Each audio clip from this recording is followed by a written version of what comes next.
prédication de la parole de Dieu.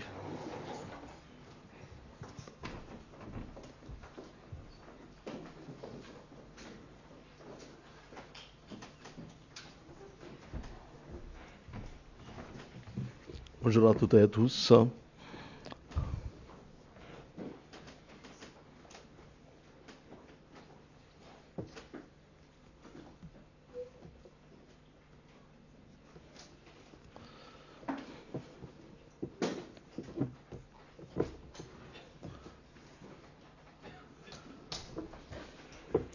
Nous sommes dans les dernières heures de cette année 2024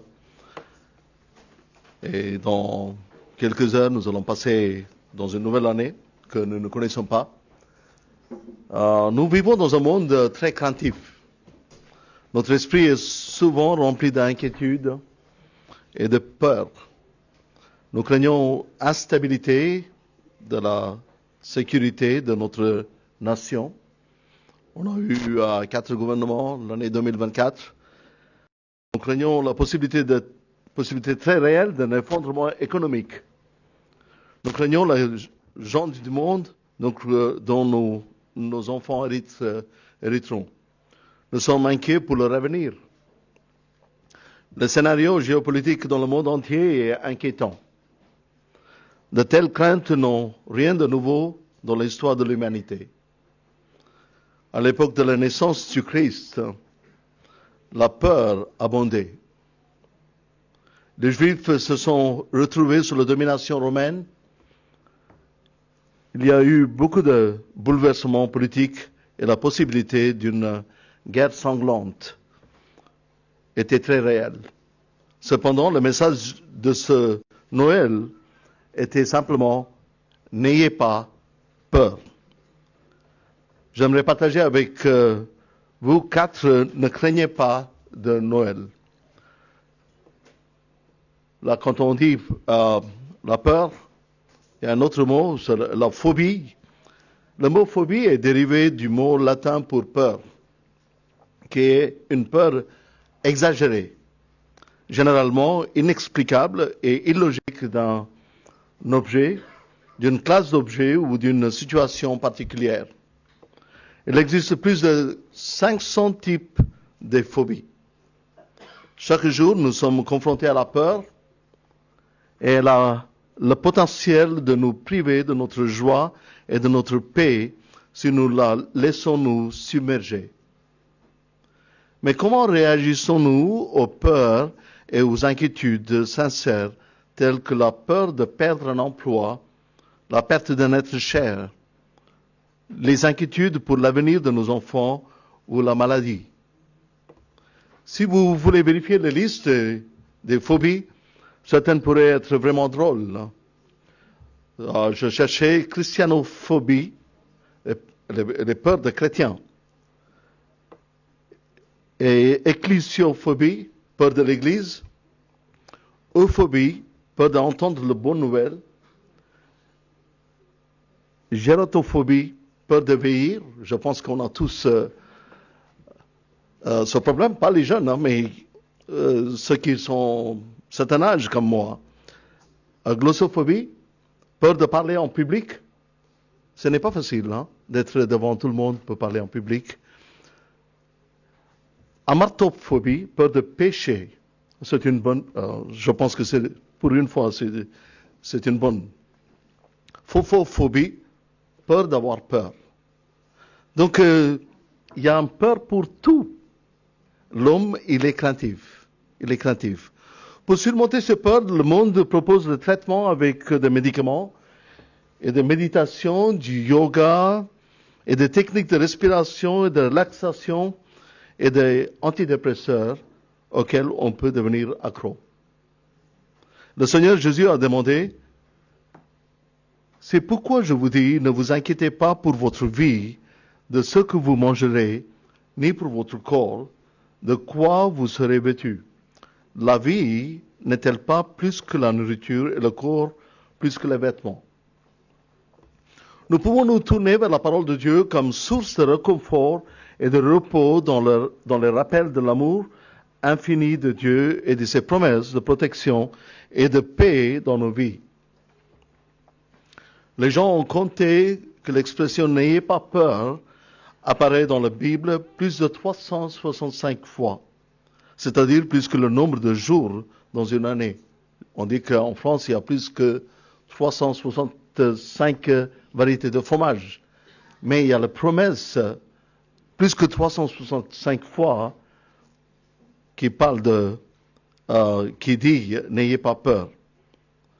Alors que nous approchons rapidement de la fin de l'année 2024 et que nous nous tournons vers 2025, seule la parole de Dieu nous donne l'assurance, ne crains pas.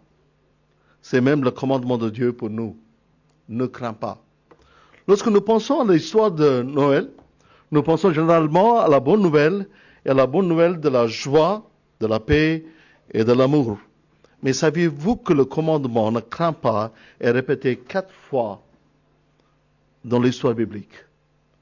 Ne crains pas est répété 4 fois dans l'histoire biblique. Pourquoi la Bible nous dit-elle de ne pas avoir peur? Et comment l'histoire de Noël nous enseigne-t-elle à surmonter nos plus grandes peurs? Je vous demande de tourner vos Bibles dans le livre de Matthieu, dans l'évangile de Matthieu, chapitre 2. Nous allons lire à partir des versets 18 à 22. Matthieu, chapitre 2. Évangile de Matthieu, chapitre 2. Nous allons lire à partir des versets 18 à 22. Voici de quelle manière arriva la naissance de Jésus-Christ. Marie, sa mère, ayant été fiancée à Joseph, se trouva enceinte par la vertu du Saint-Esprit avant qu'ils eussent habité ensemble. Joseph, son époux, qui était un homme de bien et qui ne voulait pas la diffamer, se proposa de rompre secrètement avec elle. Comme il y pensait, voici un ange du Seigneur lui apparaît en songe et dit, Joseph, fils de David, ne crains pas de prendre avec toi Marie, ta femme. Ne crains pas. Car l'enfant qu'elle a conçu vient du Saint-Esprit. Elle enfantera un fils et tu lui donneras le nom de Jésus. C'est lui qui sauvera son peuple de ses peurs. Tout cela arriva afin que s'accomplisse ce que le Seigneur avait annoncé par le prophète. Jusqu'ici, la parole de Dieu. Qui avait peur dans l'histoire de Noël? Et si vous cherchez une réponse, c'est tout simple. Tout le monde. Et chaque fois, la nouvelle de Noël, la nouvelle de naissance de Christ était annoncée, ils ont eu très peur. Lorsque nous relisons le récit biblique de la naissance de Jésus dans l'évangile de Matthieu et de Luc, nous découvrons que la peur a joué un rôle important pour chacun de ces personnages principaux. Des anges ont rendu visite à Zacharie, à Marie, à Joseph et aux bergers avec des messages qui ont apporté l'inquiétude, le doute et l'incertitude. Maintenant, le simple fait de voir un ange apparaître, rappelez-vous, les anges bibliques apparaître comme des puissants guerriers, pas des délicats fées clochettes qu'on peut pendre sur le sapin, susciterait la peur dans le cœur de la plupart d'entre nous. Pourtant, ce n'était pas seulement l'apparition de ces ambassadeurs puissants de Dieu, mais aussi leur déclaration qui provoquait l'effroi et la consternation. Pourtant, dans chaque cas, l'ange a commencé par « N'ayez pas peur, n'ayez pas peur ». Bien que nous ne puissions pas comprendre pleinement la peur des hommes et des femmes lors de la première expérience de Noël, nous pouvons nous identifier à de nombreuses raisons de leur peur. En utilisant l'histoire biblique de la naissance de Jésus, nous allons examiner chaque peur en étudiant les Écritures et identifier la peur spécifique et troisièmement apprendre comment ils ont surmonté la peur. Et nous le pouvons aussi. Ils sont des hommes et femmes ordinaires comme nous sommes. Et la peur numéro 1, c'est la prière sans réponse. C'est la prière sans réponse. Ça, on trouve dans l'histoire de Zacharie, le mari d'Élisabeth. Et nous allons lire ce passage en Luc chapitre 1, versets 5 à 14. Luc, évangile de Luc, chapitre 1, versets 5 à 14, qui nous donne le récit sur cet homme, Zacharie.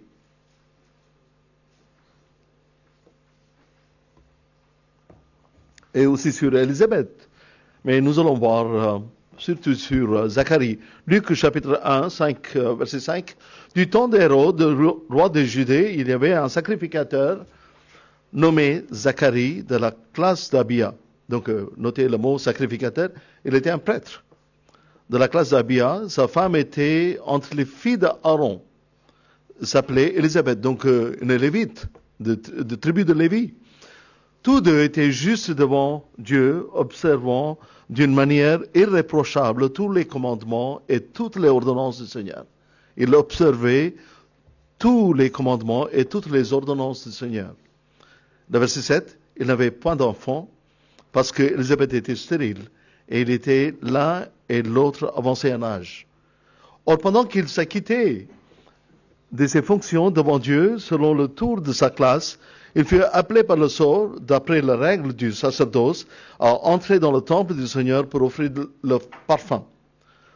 Toute la multitude de peuple était dehors en prière à l'heure du parfum. Alors un ange du Seigneur apparut à Zacharie et se tient debout à droite de l'autel des parfums.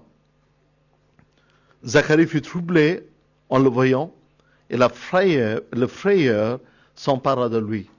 Vous voyez, le verset 12, Zacharie fut troublé en le voyant et le frayeur s'empara de lui.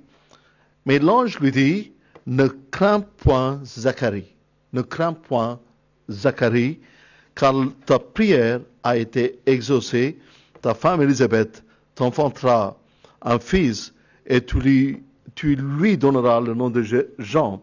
Il sera pour toi un sujet de joie et d'allégresse et plusieurs se réjouiront de sa naissance. C'est magnifique, n'est-ce pas, comment le Seigneur il rencontre les personnes ordinaires comme vous et moi. Donc, nous allons voir la peur de Zacharie.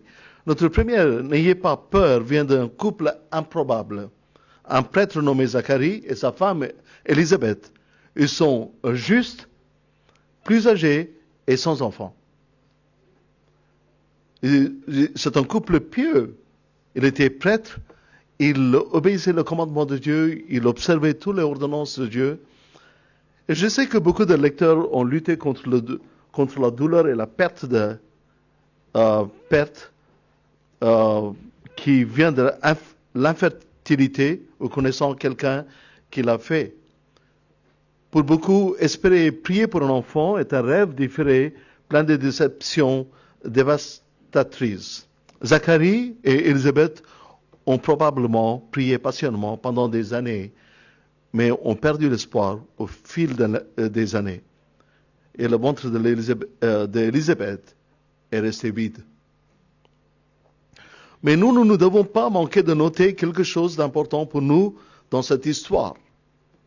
Bien que Zacharie et Élisabeth vivaient dans une condition désespérée, ils n'ont pas cessé de vivre leur vie chrétienne, de vivre pour Dieu d'une manière sainte. Voyez ce que la Bible dit de ces deux personnes. Versets 6 à 10, de même chapitre de Luc 1. Tous deux étaient justes devant Dieu, observant d'une manière irréprochable tous les commandements et toutes les ordonnances du Seigneur. Ils n'avaient point d'enfants parce qu'Élisabeth était stérile et ils étaient l'un l'autre avancés en âge. Or, pendant qu'il s'acquittait de ses fonctions devant Dieu, selon le tour de sa classe, il fut appelé par le sort, d'après les règles de sacerdoce, à entrer dans le temple du Seigneur pour offrir des parfums. Toute la multitude de peuple était dehors en prière à l'heure du parfum. Vivre une vie pieuse, malgré des prières non exaucées, dans l'adversité, n'est pas une chose facile. Ce couple âgé vivait dans un monde très semblable au nôtre. Dieu les a mis en exemple devant le monde. Parfois, on peut poser les questions, mais Seigneur, je fais tout ce que tu me demandes de faire, et pourquoi je suis privé de telle bénédiction que même les gens du monde, ils peuvent réjouir.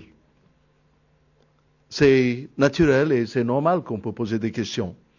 Je fais tout pour te plaire, mais pourquoi tu m'as mis dans une situation? Parfois, nous pensons que nous sommes des témoins de Dieu alors que nous brillons des bénédictions providentielles. Nous nous trompons. Dieu n'œuvre pas de cette manière. Dieu n'a-t-il pas fait un spectacle de son Fils unique Jésus-Christ sur la croix, qu'il a aimé, c'est son propre Fils, il a fait un spectacle sur la croix, dans une haute ignominieuse. Il a attiré l'attention de tout le monde sur lui. Et Jésus lui-même, il a dit en Jean 12, 32, « Et moi, quand j'aurai été élevé de la terre, j'attirerai tous les hommes à moi. » Et quand il était élevé sur un bois, sur la croix, il a attiré le regard de tout le monde. Oui, ce n'est pas une situation facile. Il était abandonné par Dieu le Père et rejeté par l'humanité. Il était pendu sur la croix entre le ciel et la terre. Mais il attirait le regard de tout le monde. C'est ainsi le plan de Dieu. Nous les croyants, d'un autre côté, serions tentés de dire, que obtenons en croyant en Dieu? L'apôtre Paul, il dit en 1 Corinthiens 4, 9, car Dieu, ce me semble, a fait de nous, apôtres, les derniers des hommes, des condamnés à mort en quelque sorte, puisque nous avons été un spectacle au monde, aux anges et aux hommes. Et si nous demandons qu'obtenons en croyant en Dieu, je vous dis rien. Nous retrouvons Zacharie au début de l'histoire de Luc, s'acquittant fidèlement de ses responsabilités sacerdotales ordinaires. Mais quelque chose d'extraordinaire se produit lorsqu'il est choisi pour entrer dans le temple et offrir l'offrande d'encens. Une déclaration d'un ange du Seigneur disant que lui et Élisabeth enfanteraient un fils. La réaction sceptique de Zacharie à la promesse de l'ange montrait qu'il avait renoncé à avoir son propre enfant depuis longtemps. C'était une prière sans réponse, complètement écrasée par des années de découragement et de doute. Comment nous réagissons quand nous prions pour quelque chose depuis des années, pendant longtemps, et notre prière n'était jamais exaucée? Et dans le silence absolu de Dieu, comment nous réagissons? Qu'est-ce que nous pensons dans nos cœurs? L'une de nos plus grandes peurs est la prière sans réponse. Dans nos doutes et dans notre découragement, nous nous demandons peut-être que nos prières frappent le plafond et ne peuvent pas atteindre les oreilles de Dieu. On commence à douter à nous-mêmes de notre vie spirituelle, de notre vie chrétienne. Peut-être manquons-nous de foi ou d'obéissance. Ou pire encore, Dieu entend-il nos prières mais refuse-t-il de répondre? On commence à douter le caractère de Dieu, le caractère même de Dieu, la personne de Dieu, son amour, ses promesses. Il est facile de perdre l'espoir lorsque nos prières restent sans réponse pendant longtemps. Nous prions pour que Dieu réalise un rêve de famille, de carrière ou de relation. Nous prions pour être libérés d'une certaine dépendance, de la souffrance et de la douleur. Nous prions pour le salut d'un conjoint ou d'un enfant, d'un parent. Nous prions pour la guérison mentale, émotionnelle ou physique. Mais après des années de prière engagées, nous abandonnons par découragement. Parfois, comme dans le cas de Zacharie et d'Élisabeth, Dieu peut répondre à nos prières d'une manière que nous ne nous attendions pas ou nous ne désirons pas. Cependant, nous ne devons pas craindre une prière sans réponse, parce que Dieu entend. Dieu entend toutes nos prières. Il dit même nos soupirs et nos sanglots. Dieu entend nos prières. On peut être rassuré parce que la parole de Dieu nous rassure. Nous devrions surmonter nos peurs en croyant dans la bonté de Dieu. Nous devrions surmonter nos peurs. La peur, c'est quelque chose de naturel, mais nous devrions surmonter nos peurs en croyant dans la bonté et la fidélité de Dieu. À cause de l'interrogation et l'incrédulité de Zacharie à l'annonce de l'ange, il devint muet jusqu'à la naissance de son fils Jean-Baptiste. Et on va lire des versets 18 à 20, toujours dans le premier chapitre de Luc, versets 18 à 20. Zacharie dit à l'ange, à quoi reconnaîtrai-je cela? Car je suis vieux et ma femme est avancée en âge. Zacharie dit à l'ange, à quoi reconnaîtrai-je cela? Car je suis vieux. Je pense que je répétais. L'ange lui dit, je suis Gabriel, je me tiens devant Dieu. J'ai été envoyé pour te parler et pour t'annoncer cette bonne nouvelle. Et voici, tu seras muet et tu ne pourras parler jusqu'au jour où ces choses arriveront, parce que tu n'as pas cru à mes paroles qui s'accompliront en leur temps. Parfois, on peut prier pendant des années. On peut prier pendant dizaines d'années. Mais quand les choses arrivent, on n'arrive pas à croire. Mais pourquoi? C'est étrange, n'est-ce pas? On prie ardemment pour quelque chose pendant des années. Quand Dieu donne les choses, on refuse de croire et recevoir ces choses. Beaucoup d'entre nous n'oseraient pas répondre à un ange comme celui-ci, mais nous sommes prêts à remettre en question la providence de Dieu, le calendrier et même la bonté lorsqu'il ne répond pas à nos prières. La question cruciale à laquelle nous devons répondre lorsque la peur des prières sans réponse nous saisit est la suivante. Faisons-nous confiance aux promesses de Dieu? Est-ce que vraiment nous faisons confiance aux promesses de Dieu? Pouvons-nous nous abandonner au calendrier de Dieu? Parce que quand nous prions, nous avons un calendrier, un agenda où on veut que les choses se passent comme on veut. C'est nous qui fixons le temps. Mais qui sommes-nous pour fixer le temps pour Dieu? Dieu n'est pas un calendrier. Dieu est éternel. Nous avons un calendrier. Je pense que beaucoup d'entre nous avons acheté les calendriers déjà, les bonnes semences, tout ça. C'est très bien. Mais nous sommes dans ce monde encore, et nous sommes gouvernés par des calendriers comme avec les horloges, avec toutes sortes de choses. Mais Dieu est éternel. Reconnaissons-nous que les voies de Dieu ne sont pas les nôtres. Les voies de Dieu ne sont pas les nôtres. Croyons-nous que Dieu travaille toujours pour notre bien. Et quand nous prions, nous devrions toujours croire que, comme dit le verset, toutes choses concourent au bien pour ceux qui aiment Dieu. Dieu travaille toujours pour notre bien. Même si notre prière est exaucée, ce n'est pas exaucé encore, mais on devrait être rassuré par ce fait que Dieu travaille toujours pour notre bien. Le peur numéro 2, la fin inimaginable. Ça, c'est l'histoire de Marie, le but inimaginable. Nous allons prendre Luc chapitre 1, versets 26 à 34. Le verset 26 à 34. Au 6e mois, l'ange Gabriel fut envoyé par Dieu dans une ville de Galilée appelée Nazareth, auprès d'une vierge fiancée à un homme de la maison de David nommé Joseph. Le nom de la vierge était Marie. L'ange entra chez elle et dit, « Je te salue, toi à qui une grâce a été faite. Le Seigneur est avec toi. » Troublée par cette parole, Marie se demandait ce que pouvait signifier une telle salutation. La peur. Elle est perplexée. Verset 30, l'ange lui dit, ne crains point, Marie, car tu as trouvé grâce devant Dieu.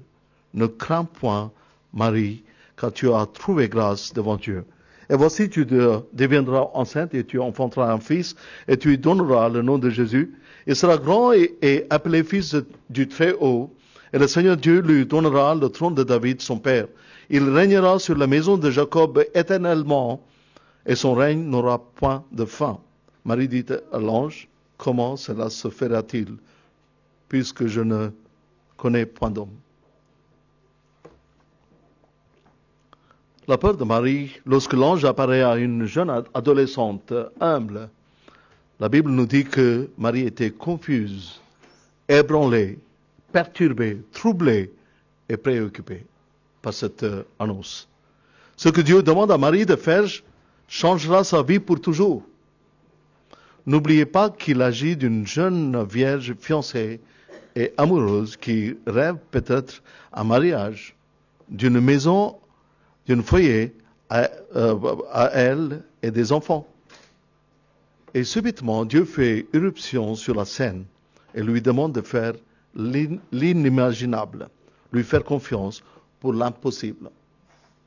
Dieu interrompt dans sa vie, il demande de le croire, ce qu'elle a pu jamais imaginer, et pour croire sur quelque chose qui n'est pas possible.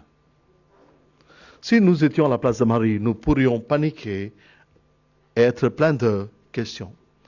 Qu'est-ce que je vais dire à mes parents? Une jeune fille fiancée, comment je peux dire ces choses à mes parents? Joseph restera-t-il avec moi? Elle avait raison, Joseph il a voulu secrètement le quitter. Que diront les gens derrière mon dos? Vous savez, les commérages des choses existaient toujours. Je pense que depuis le premier jour. Quelqu'un croira-t-il cette folle histoire? Qui croira, même si je raconte que un ange il est venu me annoncer cette bonne nouvelle? Qui croira mon histoire? Mettez-vous dans la place de Marie. Qu'adviendra-t-il de ma réputation?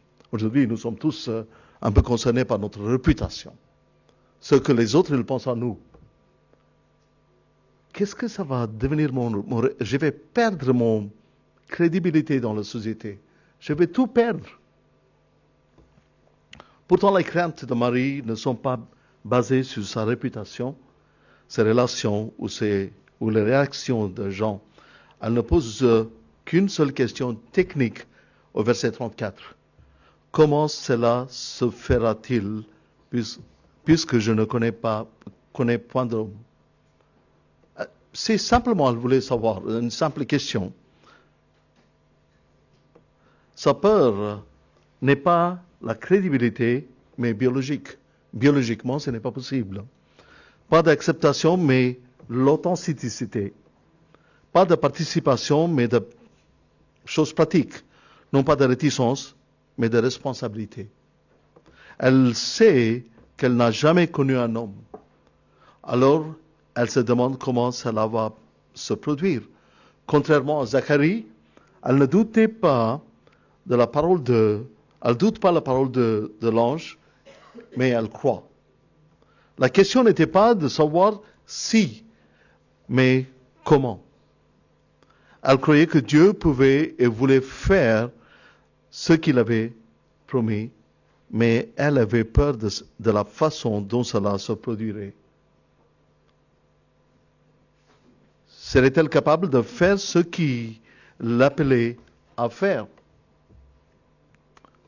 Comment cela se fera-t-il puisque je ne connais point d'homme? Surmonter la peur de l'acceptation. Beaucoup de choses dans la vie nous accablent et nous font trembler, confus et effrayés comme Marie. Nous faisons face à des montagnes immobiles, immovables, des mers infranchissables et la tempête incroyable. Et nous nous demandons comment Dieu va nous frayer un chemin. Au de Noël, Dieu nous dit de ne pas craindre quand il s'agit de l'impossible. que vous soyez confrontés à la tâche impossible d'élever un enfant handicapé, ayant des besoins spéciaux, de faire face à une maladie chronique, de pleurer de la perte d'un être cher, de sortir de dettes de plusieurs années, de guérir d'abus. Les réponses de Dieu à vos peurs sont simples et puissantes, car rien n'est impossible à Dieu. Lorsque Dieu vous appelle à faire l'inimaginable, comme il a fait avec Marie, vous pouvez surmonter cette peur en acceptant et en faisant confiance à son but et à son plan pour votre vie, pour notre vie. Il promet de nous équiper de son pouvoir, de sa paix et de sa protection lorsque nous acceptons et nous abandonnons à sa volonté. Et tout simplement, il faut que nous abandonnons à sa volonté. Et c'est le meilleur pour nous. La peur numéro 3, c'est sur l'avenir inconnu. Sur l'avenir inconnu. Ça, c'est l'histoire de Joseph. Lisons Matthieu chapitre 1, l'évangile de Matthieu chapitre 1, versets 18 à 21. Matthieu chapitre 1, versets 18 à 21.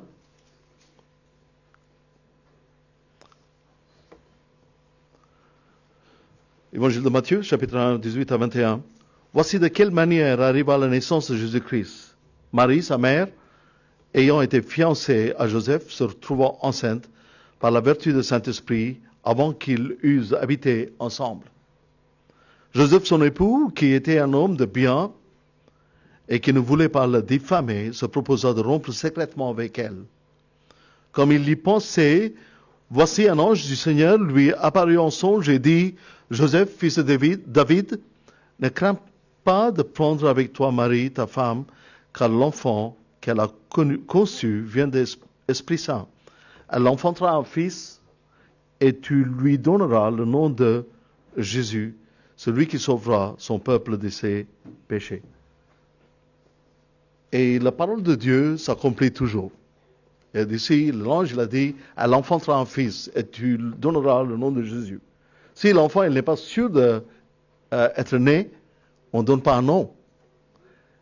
Donc ce que le Seigneur il dit dans sa parole s'accomplira toujours.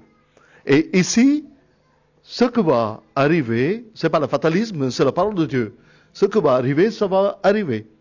Mais si Joseph il n'a pas croyé la parole de Dieu, et qui est le perdant? Si Marie elle n'a pas croyé sur la parole de Dieu, elle n'a pas cru sur la parole de Dieu, qui est perdant? C'est la parole de Dieu nous dit clairement des choses. Il donne la promesse. Et si nous ne croyons pas, et c'est nous qui sommes mis à l'écart. Donc la peur de Joseph. Au cours des dernières années, beaucoup d'entre nous ont dû faire face plus profondément d'une plus grande peur après le Covid. La peur de l'inconnu. On ne savait pas comment le monde va changer. Et personne n'a changé comment le monde a transformé après l'éruption de Covid. Le monde a changé drôlement. Tout le monde commence à balader avec des masques, on devient paranoïaque, on devrait laver la main avec le gel. Même nos façons de saluer un les autres a changé. On a peur de toucher les gens. Le monde a changé. Et le peur d'inconnu.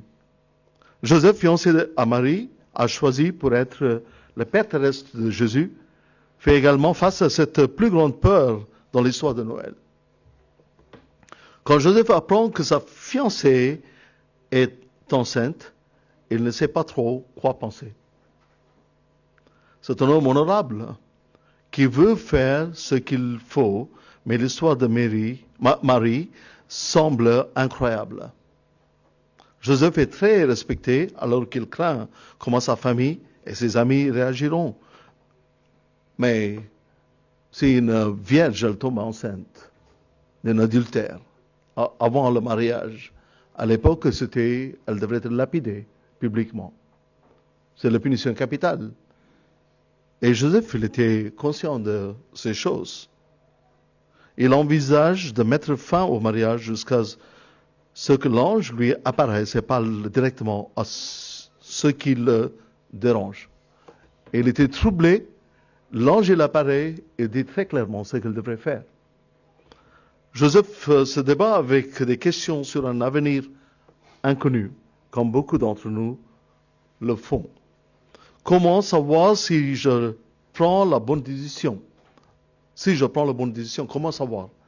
Et parfois, on n'a même pas le temps de réfléchir, on n'a même pas le temps de penser. Parfois, les choses de vie nous accablent et on devrait prendre la décision parfois très très vite. Mais comment savoir si j'ai pris la bonne décision ou pas? Et il a peur de rejet. Et Joseph, il a pensé, si je fais ça, est-ce que je serai rejeté et ostracisé? Serons-nous rejetés et ostracisés? Où allons-nous aller? Comment allons-nous survivre? Et on vit dans la société, nous vivons dans la même société presque. Nous connaissons le problème. Comment les complications sociales. Nous vivons dans la même société. Et comment puis-je protéger ma famille? Et il aura une famille. Il a un enfant. Et il est, comme nous avons entendu le dimanche dernier, Dieu a confié son fils, pas à n'importe qui. Il a confié à Joseph, un homme qui est bien. Comment puis-je protéger ma famille? Que nous réserve l'avenir? Mais nous la fin de cette année. Et est-ce que quelqu'un sait comment ce sera l'année 2024 pour vous? Personne ne sait. Dieu sait, mais personne parmi nous savons comment nous allons terminer cette année, l'année 2025. Plus que jamais, nous vivons dans un monde d'incertitude. Chaque jour, nous sommes bombardés de nouvelles indésirables qui mettent nos plans en attente, menacent notre santé et notre sécurité et nous font redouter l'avenir. Nous pouvons permettre à cette peur de l'inconnu de nous paralyser et où nous pouvons nous appuyer sur Dieu et faire ce qu'il dit. Et qu'est-ce qui est meilleur pour nous?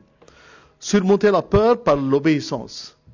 Même si nous ne connaissons pas notre avenir, même si nous ne connaissons rien du tout mais on peut obéir au Seigneur. On peut obéir. Et ça, ce qui est meilleur pour nous. Joseph écouta l'ange qui lui apportait un message direct de Dieu et obéit. Il n'a pas posé de questions, il a obéi, ne sachant pas les conséquences de sa décision. Même si l'obéissance coûte, bien sûr, ça coûte. L'obéissance n'est pas gratuite. Quand la parole de Dieu nous dit que Jésus il obéit à son Père, quand il est venu sur cette terre, ça l'a coûté sa vie.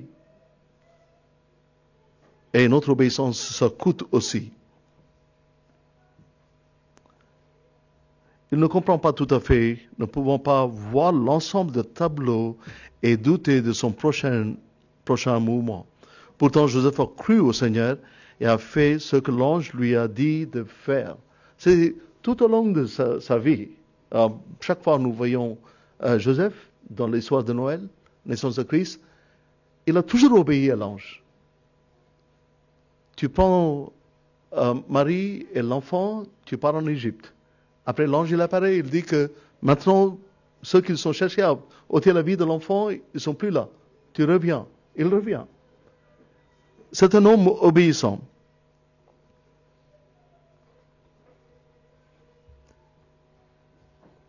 Pourtant, Joseph a cru au Seigneur et fait ce que l'ange lui a dit de faire. Il a fait ce qu'il fallait en épousant Marie et a continué fidèle, pas à pas, suivant la direction de Dieu lorsqu'il a élevé le Seigneur Jésus-Christ. Dieu nous demande souvent de marcher sur le chemin inconnu. nous donnons juste assez de lumière pour guider le pas suivant. Nous suivons le Seigneur pas à pas. On ne connaît pas ce que l'avenir nous réserve. Peut-être le chemin est sombre, mais nous suivons quelqu'un qui connaît notre avenir, qui a notre avenir dans ses mains. L'une des raisons pour lesquelles il ne nous révèle pas tout en même temps est de nous permettre de surmonter en choisissant la foi plutôt que la peur. N'ayez pas peur de l'inconnu, car quoi qu'il arrive, Dieu promet de ne jamais nous quitter ou nous abandonner. N'ayez jamais peur de confier un avenir inconnu à un Dieu inconnu.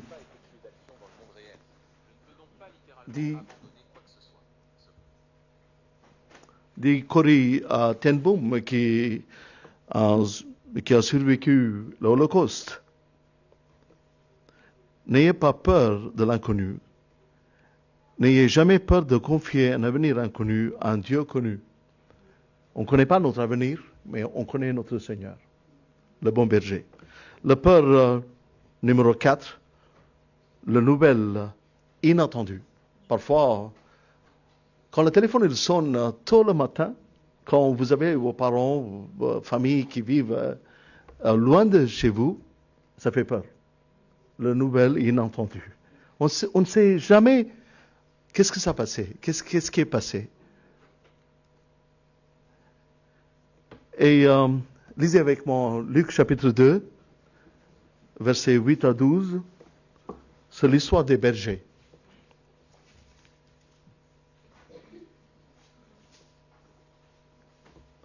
Luc chapitre 2, versets 8 à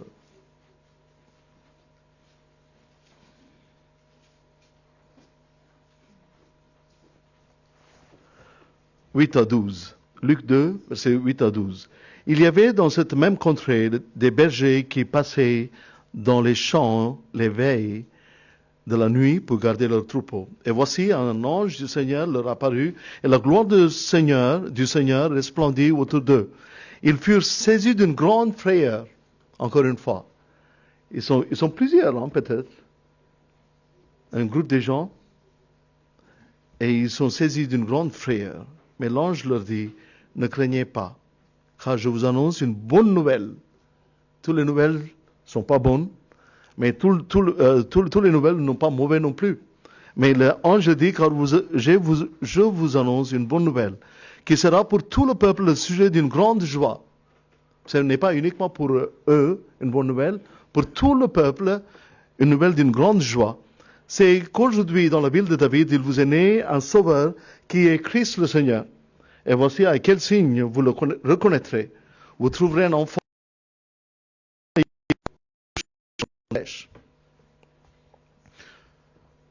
Parce que les bergers sont devenus un symbole sentimental de l'histoire de Noël, il est essentiel de comprendre qui étaient les bergers à l'époque biblique pour comprendre leur peur.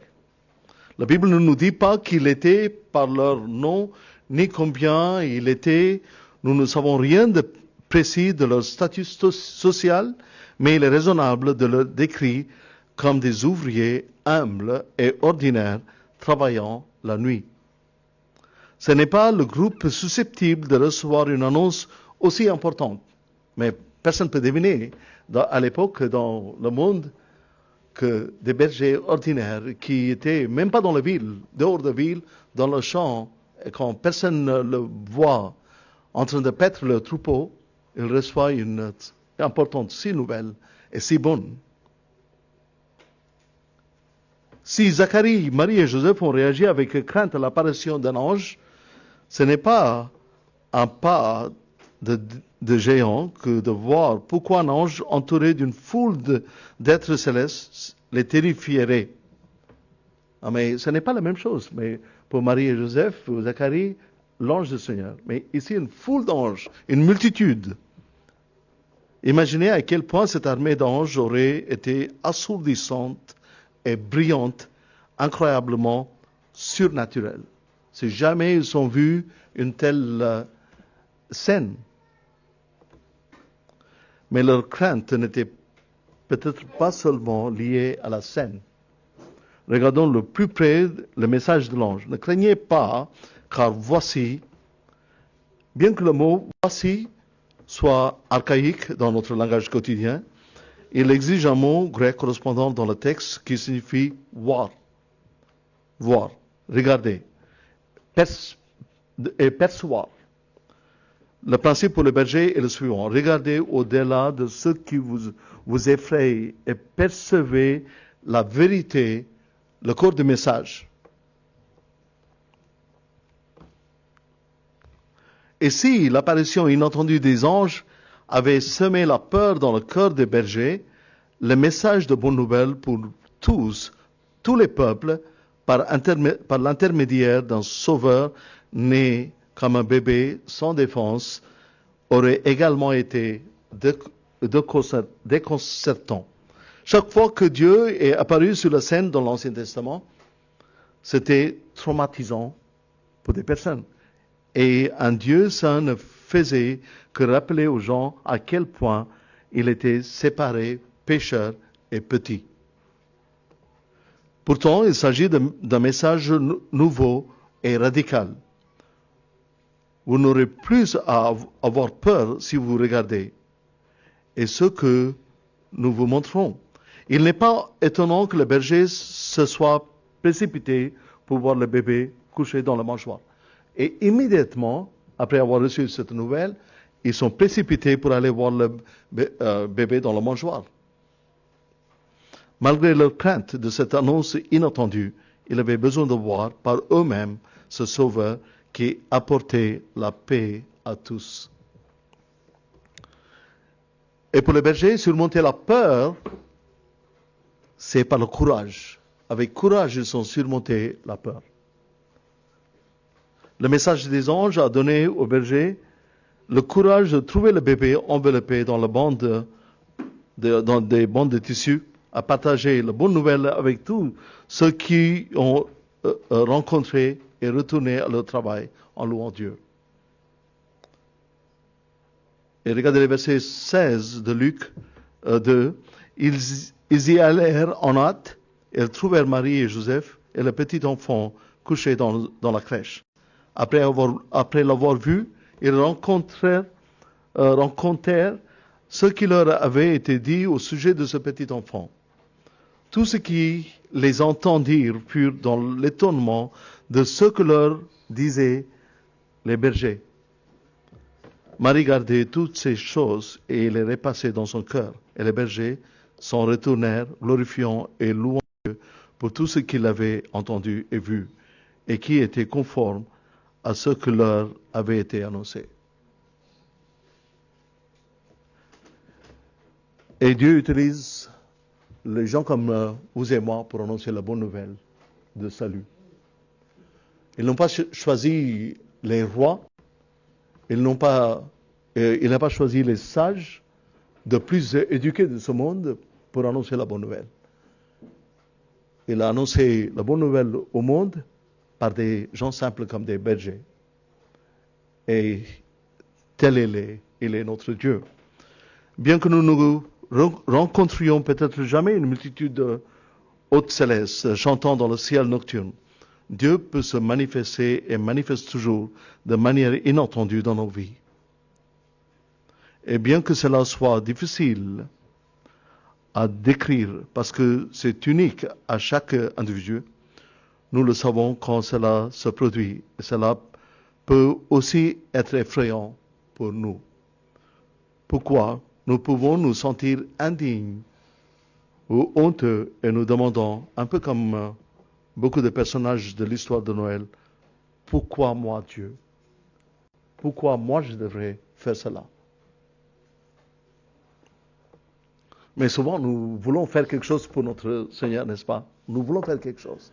Mais quand Dieu nous demande de faire quelque chose, on demande pourquoi moi? Je ne suis personne et je n'ai rien à te donner, ni à personne d'autre. Nous pouvons aussi nous sentir agacés ou irrités comme beaucoup de chefs religieux à l'époque de Jésus en pensant ce n'est pas comme ça que cela est censé de se passer. Et ils étaient tous dans le noir. Quand Hérode l'a appelé, mais il connaissait la parole. Il avait l'Ancien Testament, il avait les prophètes. Mais personne n'a vu que le Seigneur est né, le Sauveur il est né.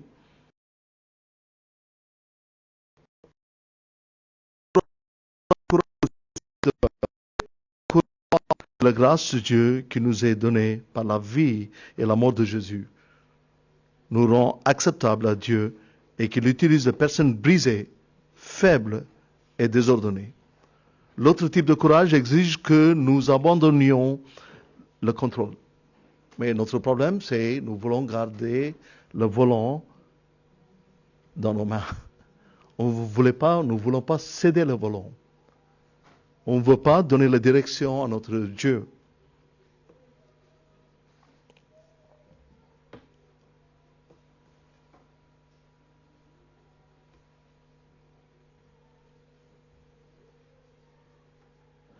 Le message le plus puissant de Noël, n'ayez pas crainte. N'ayez pas crainte. Je ne sais pas avec quelle crainte vous luttez aujourd'hui. Cher ami, mais je sais que Dieu répond à chacun d'elles par la vérité de l'Évangile. Et l'histoire de l'Évangile commence avec la venue du Christ à Noël. La Bible nous enseigne comment surmonter nos peurs en croyant en Jésus-Christ, en acceptant ce qu'il fait par la foi, en obéissant à sa parole et en ayant le courage de partager cette bonne nouvelle avec le monde où nous vivons. En 2 Timothée 1,7, car ce n'est pas un esprit de timidité que Dieu nous a donné, mais un esprit de force, d'amour et de sagesse. Dans l'épître de 1 Jean, le premier épître de Jean, chapitre 4, versets 18 à 19, je vais lire pour vous. La crainte n'est pas dans l'amour, mais l'amour parfait bannit la crainte.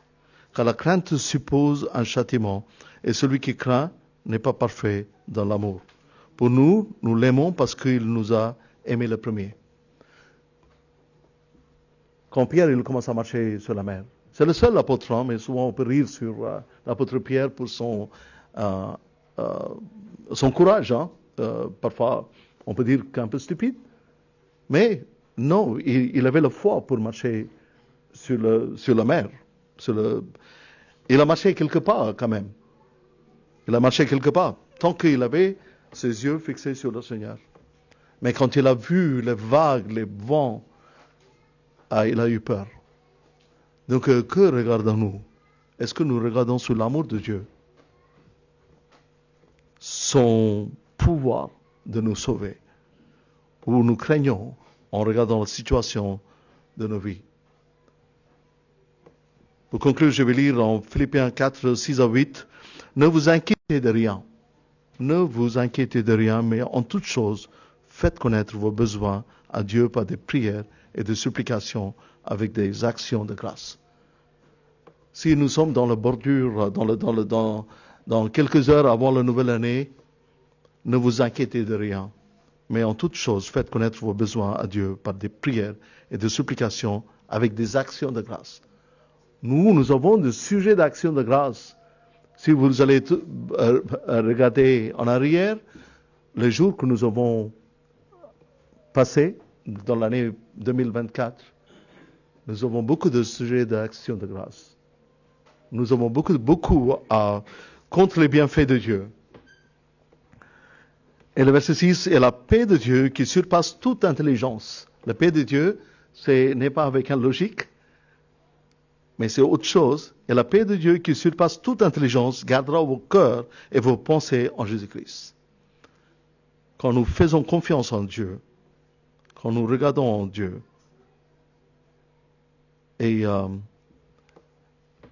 la paix de Dieu qui surpasse toute intelligence gardera vos cœurs et vos pensées en Jésus-Christ. Au reste, frères, que tout ce qui est vrai, tout ce qui est honorable, tout ce qui est juste, tout ce qui est pur, tout ce qui est aimable, tout ce qui mérite l'approbation et qui est vertueux et digne de louange soit l'objet de vos pensées. Que le Seigneur bénisse sa parole. Prions. Seigneur notre Dieu, notre Père Céleste, quand tu es venu dans ce monde pour la première fois, tu étais presque inaperçu. Personne n'a pu connaître l'arrivée d'un grand sauveur. Le Seigneur de gloire qui a quitté des cieux pour venir habiter parmi nous comme Emmanuel. Mais Seigneur, nous savons que tu reviens la deuxième fois et nous savons que tout œil te verra et toute langue confessera que Jésus-Christ est Seigneur. Seigneur, aide-nous à surmonter nos peurs. Aide-nous à croire sur toi, en ta puissance.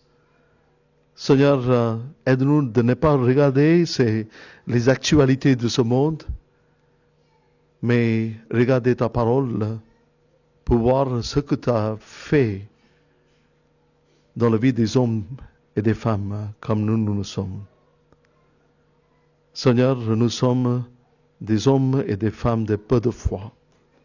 Seigneur, nous te prions que tu augmentes notre foi. Aide-nous à lire ta parole et être ancrés dans ta parole. Seigneur,